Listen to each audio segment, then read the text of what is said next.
At the time of his death, Mr. Barnett had been in Charleston for legal interviews linked to that case. Last week, he gave a formal deposition in which he was questioned by Boeing's lawyers before being cross-examined by his own counsel.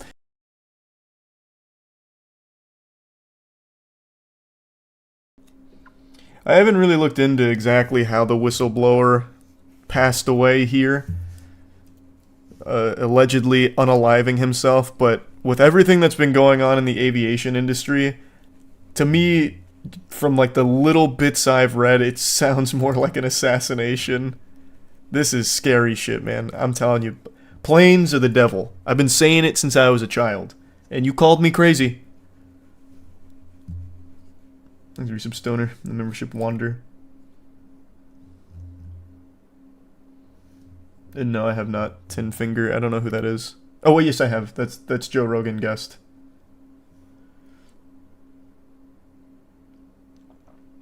And yeah, of course, I know the Stalker games. John Barnett, who had worked for Boeing for 32 years until his retirement in 2017, and the days before his death, he had been giving evidence in a whistleblower lawsuit against the company. Boeing said it was saddened to hear of Mr. Barnett's passing. The Charleston County coroner confirmed his death to the BBC on Monday. It said the 62-year-old had died from a self-inflicted wound on March 9th, and police were investigating.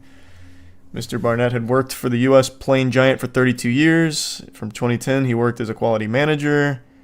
In 2019, Mr. Barnett told the BBC that under-pressure workers had been deliberately fitting substandard parts to aircraft on the production line. He also said he had uncovered serious problems with oxygen systems, which could mean 1 in 4 breathing masks would not work in an emergency. He said soon after starting work in South Carolina, he had become concerned that the push to get new aircraft built meant the assembly process was rushed and safety was compromised, something the company denied. Later told BBC that workers had failed to follow procedures intended to track components throughout the factory, allowing defective components to go missing. He said in some cases, substandard parts had even been removed from scrap bins and fitted to planes that were being built to prevent delays on the production line. And he also claimed that tests on emergency oxygen systems due to be fitted to the 787 showed a failure rate of 25%, meaning that 1 in 4 could fail. So he was exposing a lot, clearly, and now he is dead. Seems fishy. Seems very fishy. He's the Prime Kings and couldn't pick a name. He's a resub Sebi. Enjoy Monster Hunter, Calvin. At the time of his death, Mr. Barnett had been in Charleston for legal interviews linked to that case. Last week, he gave a formal deposition in which he was questioned by Boeing's lawyers before being cross-examined by his own counsel. He had been due to undergo further questioning on Saturday. When he did not appear, inquiries were made at his hotel. He was subsequently found dead in his truck in the hotel car park. Speaking to BBC, his lawyers described his death as tragic. In a statement, Boeing said, "We are saddened by Mr. Barnett's passing and our thoughts are with his family and friends. His death comes at a time when production standards at both Boeing and its key supplier, Spirit Aerosystems, are under intense scrutiny. This follows an incident in early January when an unused emergency exit door blew off a brand new Boeing 737 MAX shortly after takeoff from Portland." What interesting timing for him to kill himself. Surely a coincidence. Yeah, he was a Boeing whistleblower, actively engaged in a lawsuit against Boeing.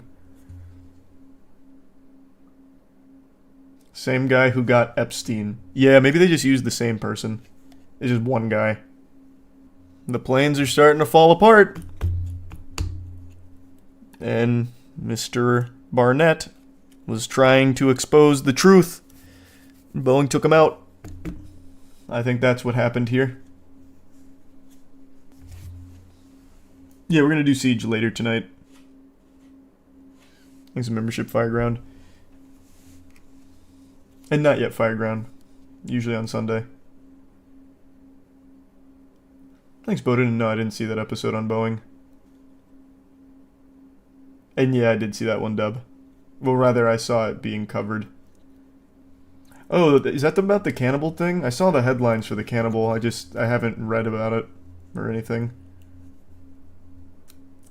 And yeah, I heard about the body being driven to the bank to take money out. Thanks, membership Prodigy. I'm really confused. If the planes are falling apart and they were going to be exposed, is it deliberate? Well, yeah, I think so. Most people would read this and conclude that this was likely a murder. He was engaged in a very important lawsuit with Boeing. And now, obviously, it can't finish because he's dead.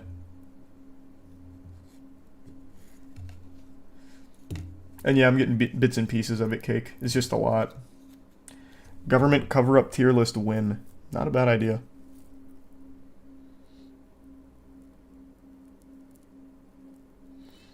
What does Boeing gain from having their planes falling apart? Well, they don't gain anything from that. What they gain is by saving money on the construction as well as meeting strict deadlines for the production line, which is something Barnett was mentioning a couple times throughout this. So like in an effort to be like quick, meet those deadlines on the assembly line, they would use substandard parts, which is why shit keeps falling apart. They don't necessarily gain from having their planes fucking combust in the air, but it is good for business if they're saving money and meeting these strict timetables. I missed that one, Urban. That's cute, though. And that is sad, Lucas. Temu parts? It actually sounds like worse than Temu parts. Like here it says they were going into the bin from scrap bins and fitting them to the planes. You'd be better off buying from Temu.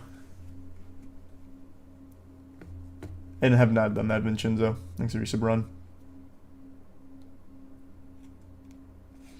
Corner cutting everywhere with manufacturing, maintenance, and pilot training. Pilot training's a big one, too. We went over this a few times, but you remember when those, like, what was it, 787 Maxes or 737 Maxes? I don't remember. But, like, that new model that kept falling out of the sky and fucking blowing up? That was because they changed something and never educated the pilots on it. So what would happen is, like, the system would put it into a fucking nosedive. And they couldn't correct it. Thanks a Prime Rose.